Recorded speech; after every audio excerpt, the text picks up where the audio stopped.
So you might reasonably ask, well, why am I up here saying all these negative things? I'm still in the games industry, so obviously there's going to be a happy ending here at some point. But you have to stick with some of the negativity first, because if you're interested in the talk where they sugarcoat what the industry is like, and where they pull punches and paint it's all rainbows and unicorns, that talk is, I don't know where they're at. It's not in here. This is not that talk.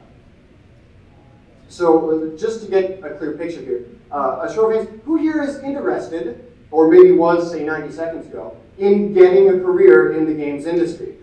Okay, all right, so this is the right demographic. You probably talked to the wrong person, but this is the right demographic.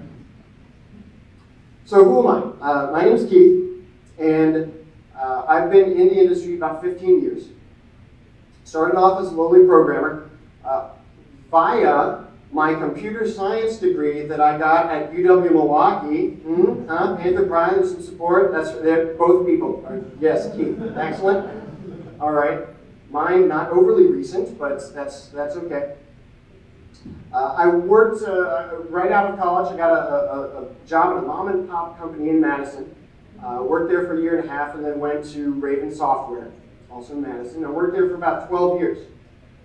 So I was shipping the big budget games, put out about 12 games on multiple platforms over those years, from programmer up to producer. And I experienced all of the things that I just described about the negative impacts of a career in the industry. I either experienced those myself or witnessed friends and coworkers going through. So these are not made-up stories. These are not tales from the internet. This is stuff that actually happens. I've seen it. I've lived through it.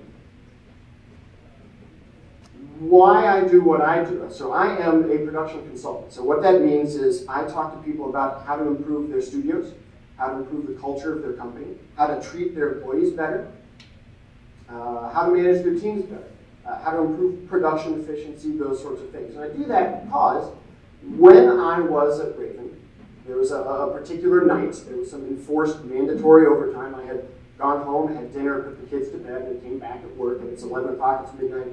And I remember looking at the guy next to me who was feverishly working on fixing a level for a game. Instead of being at home, planning his wedding with his fiance, which was in 2 weeks. Anybody here who has a fiance and is thinking of planning a wedding, don't be at work at midnight 2 weeks before the event. That is the wrong way to handle that. This is a tip from me to you. The guy on the other side of me just had his first baby girl 1 week ago. And the baby girl, the mom, just got home from the hospital, and he was at work at freaking midnight fixing the game instead of being with his family. I said to myself, these things ought not to be. This cannot be the way the games are supposed to be run. And that was the beginning of me choosing to be a consultant. I've been doing this for about 3 years now. Going to all companies, small, large, and otherwise, throughout the industry, helping them avoid the pitfalls that I went through so they can treat people better. People can actually enjoy what they're doing and still make great games and make them on time and make money. So that's why I do what I do, is that I want developers to be happier, and I want them to have successful companies and all those great things. So the things that you can expect, in addition to the lovely panoply of physiological and emotional problems that I described earlier, upon entering the games industry, this is what, in general, you have to look forward to. Extended amounts of overtime, which is unpaid because you're a salaried employee. So you're working for free. When I was there at midnight with the guys, I was working for free. You can expect to have the massive amounts of overtime promptly followed by being laid off from your job. And then seeing a pale shadow of the game that could have been made, shipped late, which will meet with incredibly poor reviews and even worse sales. This is, for the most part, by and large, what you have to look forward to.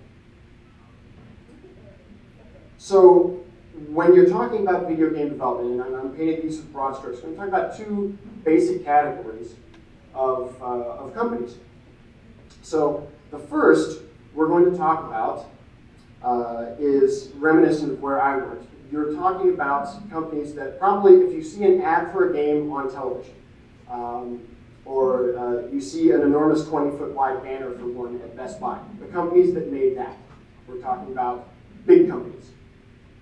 So when we're talking about big companies, it's something like an Infinity Ward or a Treyarch that's making a Call of Duty game, Modern Warfare game.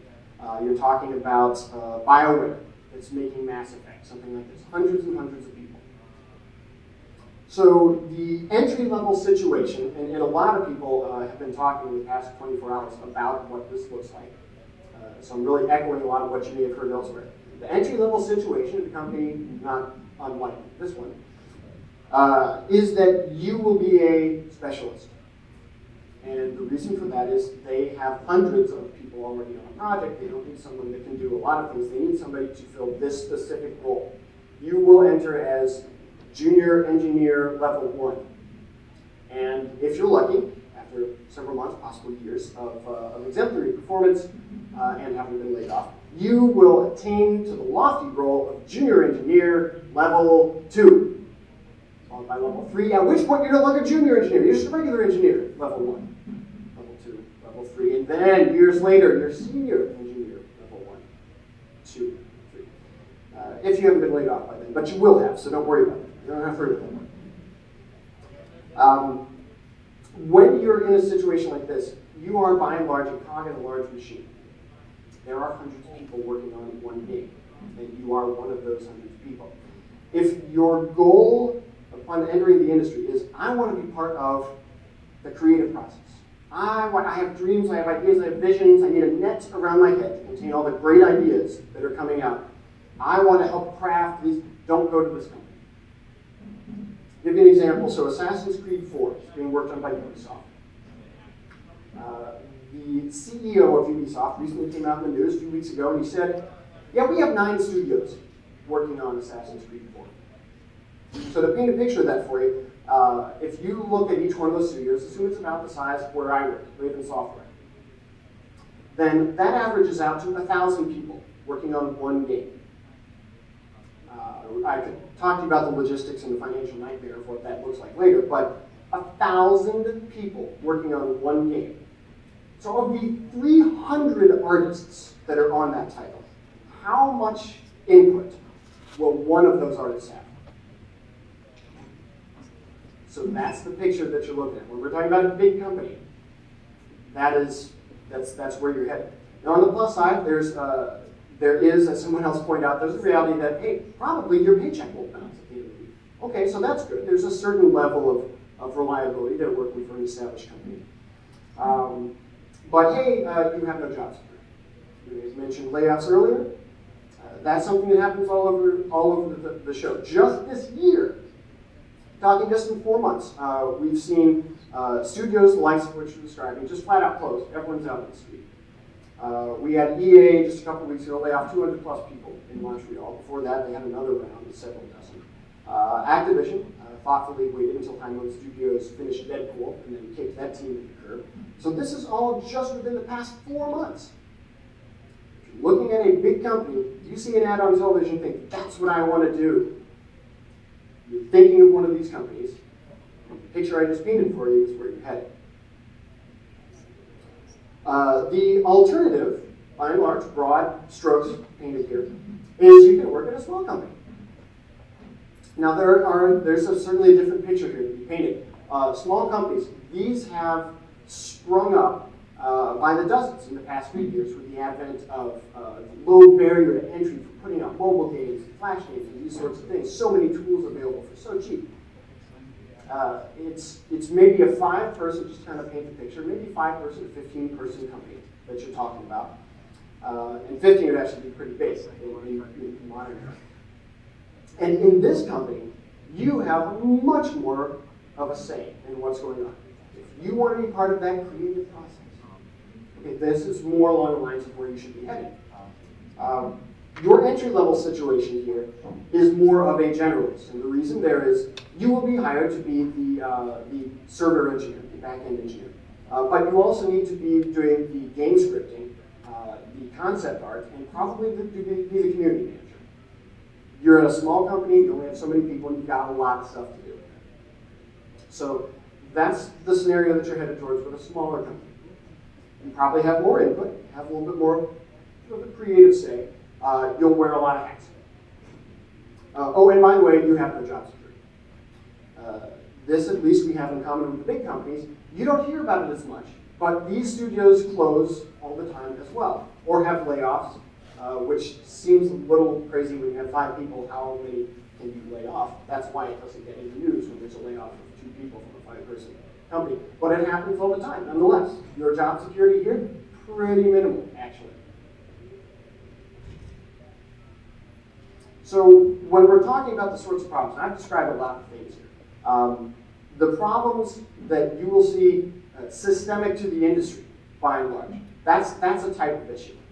Don't get it confused with the problems that you may see on a per company basis, or just because of 1 or 2 people at a particular company. These are different layers of issues that you're going to run into. Now the systemic stuff, in my opinion, all goes back to the traditional developer-publisher model. So for the uninitiated, here's what it looks like. I want to make a game. I don't have the money to do it. Hi, publisher, would you pay me to make this game? Sure, absolutely. Sign this enormous contract. So now you are beholden to the publisher for when you put out, what you put out, and for how much you do it. Games are the most chaotic and complex form of software development on the planet. And software development is chaotic and complex in and of itself. So that's saying something. This is almost pure R&D. How do you develop fun? How do you know when you've got 50% of the fun done, so you know you're halfway through development? If you know, you come up here, I give you the money. Because I don't know. I don't know how you can figure that stuff out. It's a really difficult process. But when you are tied to the purse strings of a publisher that says you have to be done by this date, the kind of products we're talking about, so the last game I worked on, Call of Duty, Black Ops, pretty big title. The CEO of Activision goes in the press and he says, this game, which is coming out the day after Thanksgiving, will be the biggest launch in the history of entertainment. Guess what that means for you, the employee, working on this game?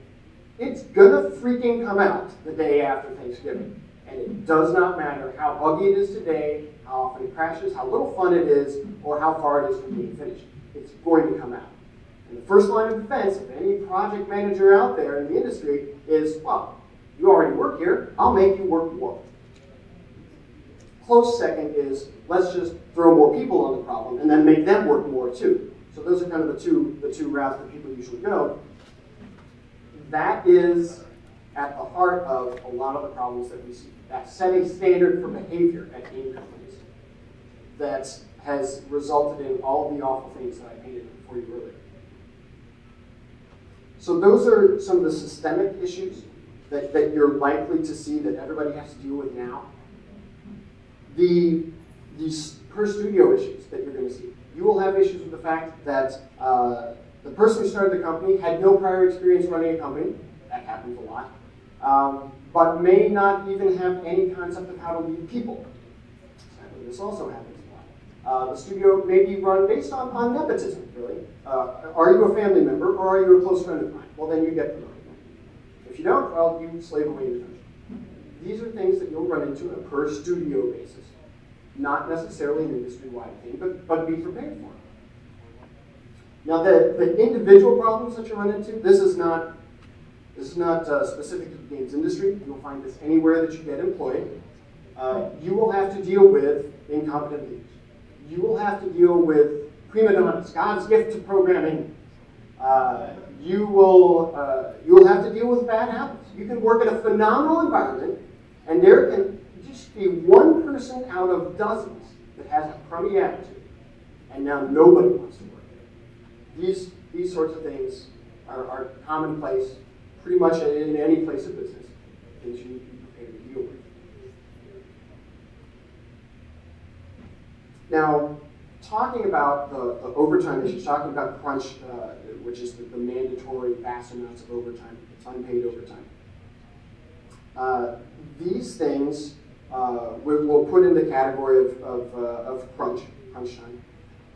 What I can tell you, the following is a scientific fact. There are so many so many surveys, so many resources out there, so many studies dating back over 100 years that prove the following, that I'm not even going to bother citing. It's like trying to refute gravity at this point. This is a simple fact. If you work massive amounts of overtime, you threaten your productivity as a worker, your health, and the well-being of the project you're working on.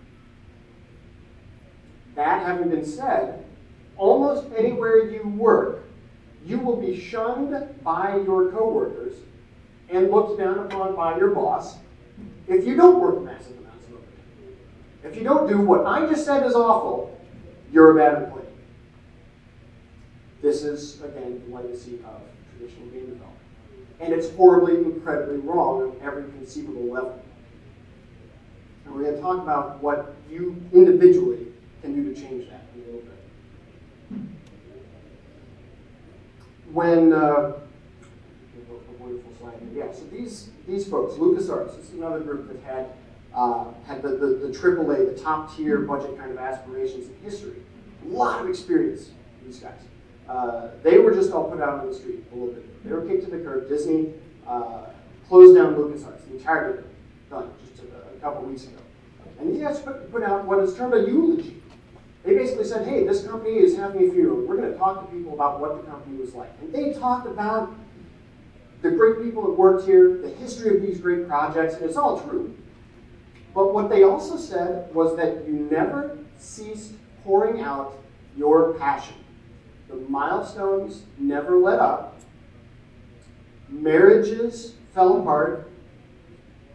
Pregnancies were postponed. Funerals were missed because people had to hit deadlines. So here is what you guys should know about yourselves. You're going to look at a career in the industry. I don't know what your aspirations might be, where you might be headed, what you want to achieve, why you're considering this career path. But I do know this. By virtue of the fact that you are a game developer, by virtue of the fact that you're a human being, you deserve better than what this industry is typically prepared to throw at you. Flat out. You deserve better than this. Before you resign yourself to this idea of, to the mindset of I've got to pay my dues through untold suffering before I can make it in the industry. Before you do that, and let me back up a second. Despite the fact that I am telling you to think more highly of yourselves than the game industry is willing to, despite that fact, this is a pro tip. Do not go into your first job with the slightest shred of entitlement issue about it. If you go in with just one thought about, well, you owe me something because, well, I'm good enough that you hired me.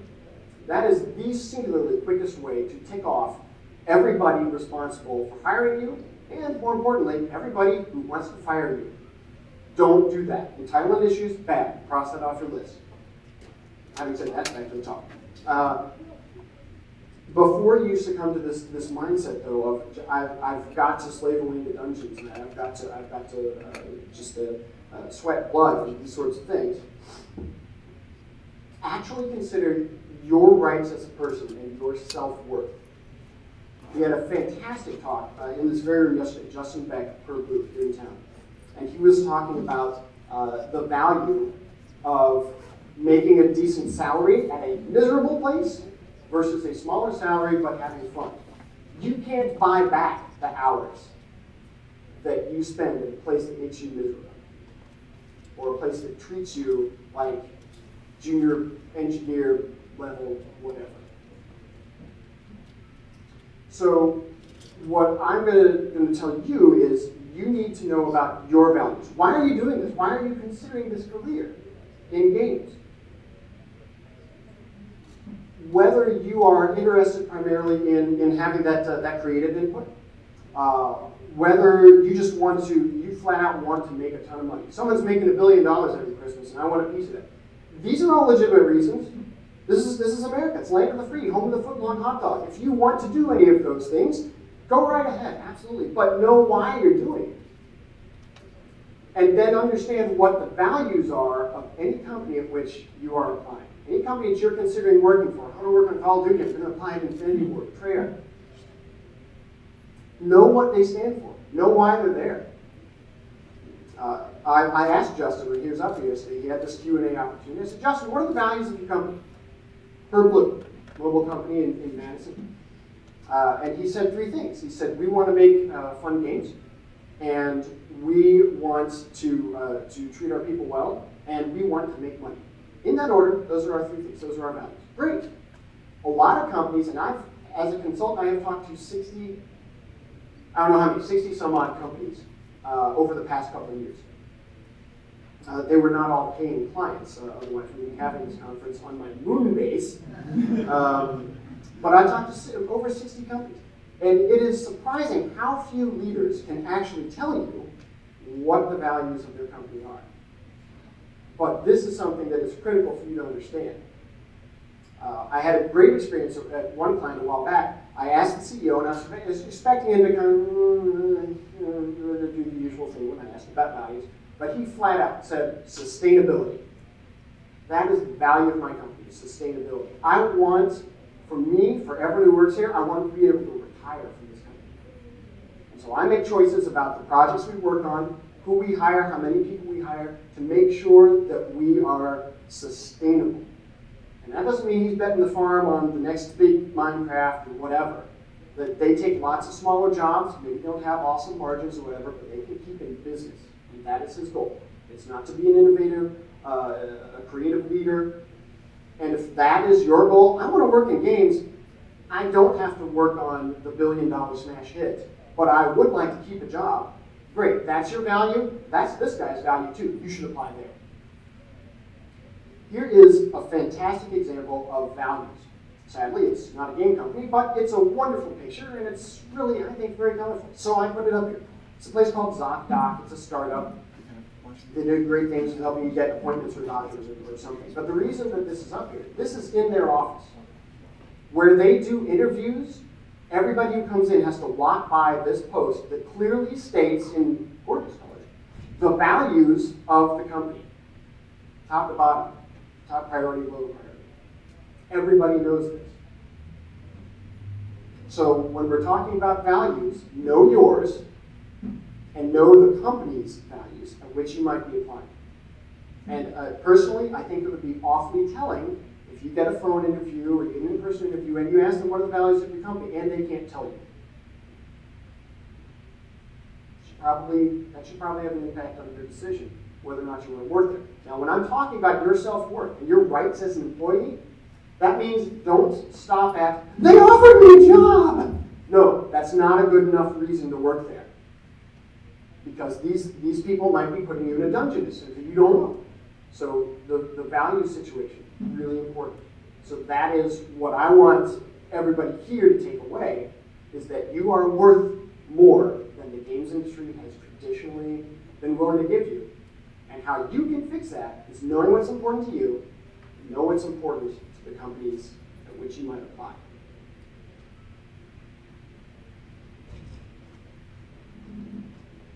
So after telling you all of those things, after telling you, well, they're big companies and they're small companies, well, wait, there's actually a third option. You could just freaking make games. This is another opportunity. There are people that started every game company that exists. Every one at which you might apply, it, at some point in time, wasn't there. Someone started it. And that was Justin's talking here yesterday about bootstrapping your own company, making something out of nothing.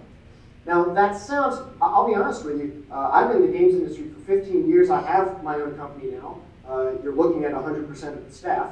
But I'm listening to his talk. I do not have either the intelligence or the guts to do what he did. So I was scared poopless listening to this story about how to bootstrap your own company. But it doesn't, that's not the only route when we're talking about just freaking make games. Here is, to my mind, one of the best poster children that I could possibly put up there. Aaron, is this our boy or what? This guy's name is Whitaker Trabella. It's in Chicago. Whitaker makes music. About 2 years, and he made music for some great games too. About 2 years ago, he said, I'd like to make games. I don't want to just make music for games. I want to make a game. Now, he had his day job. Aside from that, he sat down, learned how to do programming, and made this game, which my kids love, and I love personally. It's on my phone right now. He made Polymer, and it's his first venture, and yeah, there's some issues with it, but look at the smile on this man's face. Look at that face. Who doesn't want to be that guy? That's somebody who said, I just want to freaking make games. So there are all sorts of alternatives, really, in the just make games category that don't involve having to worry about the big company, the small company. Because Whitaker, he just brought his values with him.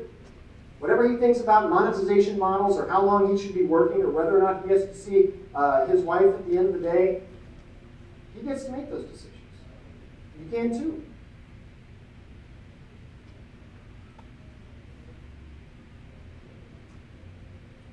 So after all of this, after all of the negative things that I had to say, after opening a game session at a games conference with a question about hemorrhoids, after all of that, why be in games?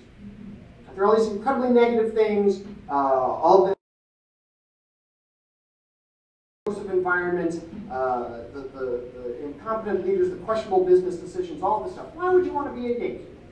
Are you freaking kidding me? Why would you want to be in games?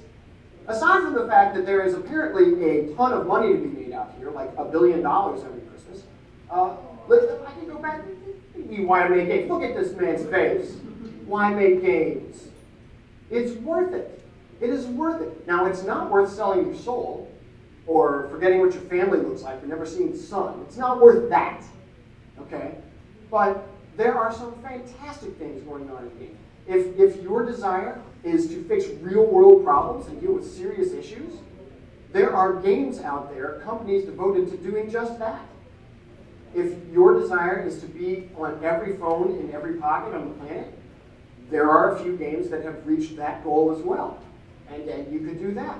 Why be in games? Are you kidding me? The important thing is to realize you can do it without having to be denigrated by the traditional problems that our industry faces. And so I talked earlier about, well, gosh, what can you guys do about that? All the hands that went up earlier and said, I want to get a job in games. Well, for the past 30 minutes or so, you may have been questioning whether or not you should have raised that hand. But what you can do to fix all of that negative stuff is not work at a place that would propagate those problems. And you do that by doing the research on the company, talking to people that have worked there or still work there. All these resources that you have available, LinkedIn, Twitter, you can talk to devs right now on your phone, like real game developers that have shipped enormous games will talk to you on your phone via Twitter. What an incredible resource. You just Google quality of life game development and find out all sorts of important things. Do the research, know your own values, what is important to you, and then decide not to work at any of the places that would do these awful things. At any of these factories, essentially, where the way they keep in business, there's actually a term that I won't name the company here, but there's a term that kind of made its way around the internet that because it was used by the upper management at this company, churn and burn.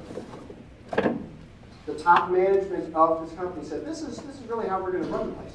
We're going to hire as many low-level people as we possibly can. So this means, like, say, entry-level college graduates, for instance. We're just going to hire a bunch of them, and we're going to work them to the bone. And then when they drop out, we're going to lay them all off and get a new round in. And that's how we're going to keep our business model going. They openly said this in company meetings. You know, probably to each other while they're lighting their cigars off of wads of hundreds that are bringing. But this was their model. This is what they said internally we're going to do. Don't work at a company that would do that. And at some point, they're going to burn that last round of people, and they won't be able to churn anymore because none of you will work there. That's what you can do to stop this. So that is, if there's anything that I hope you take away from here, other than a little bit of information about the history of hemorrhoid, what I hope you take away is this. You are worth a lot more than what the games industry would traditionally tell you. And you can have a say, personally, in whether or not those sorts of things continue. My personal goal, my professional goal as a consultant, is to see all of the dysfunctionality that has typically run rampant in the industry come to a halt, have everybody treat their people really well, make great games, and then I can go on to my second career in landscaping. That is my goal. And you guys can all play a very important part of that. So, having said all that, here's this information. By all means, send me emails, talk to me.